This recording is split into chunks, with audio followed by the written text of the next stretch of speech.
Chris, what's up, brother? Dude, do you work out? So what are you doing workout-wise right now? What's your training like? Something different 4 days a week. I fight.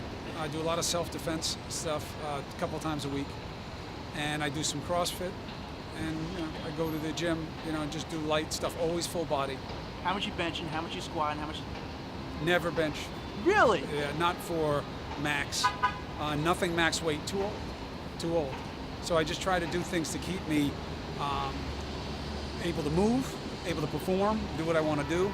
But the days of how much weight I can put on my back are over. You got to accept your age, and you got to make the most of it.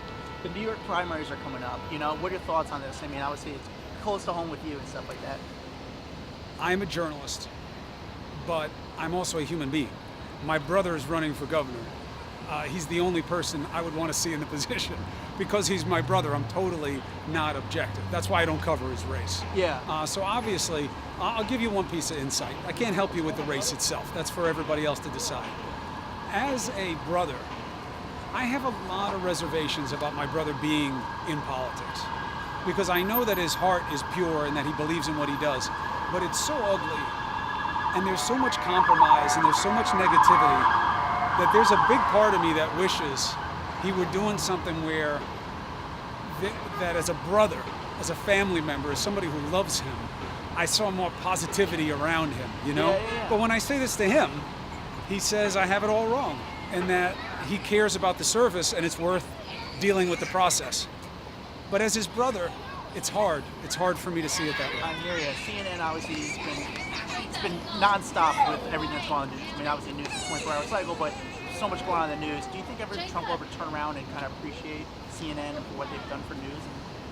I don't believe in Trump lovers, non-Trump lovers.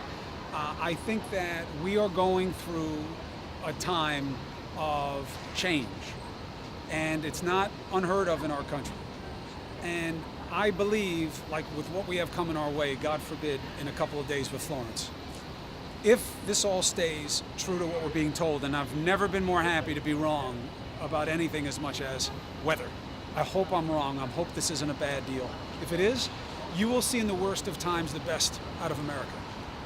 And that's what we need to remember about ourselves, our interconnectedness and our interdependence. What divides us is real, but it's really nothing compared to what unifies us in this country.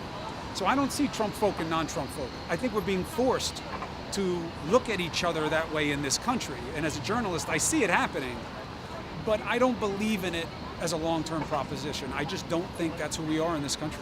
I hear you, man. Well, dude, you're doing a great job in the mornings, man. I really appreciate everything you do for news and journalism myself. You inspire a lot of us. You're I kind. appreciate it. Good luck. Thank you, sir. I appreciate it. Thank you for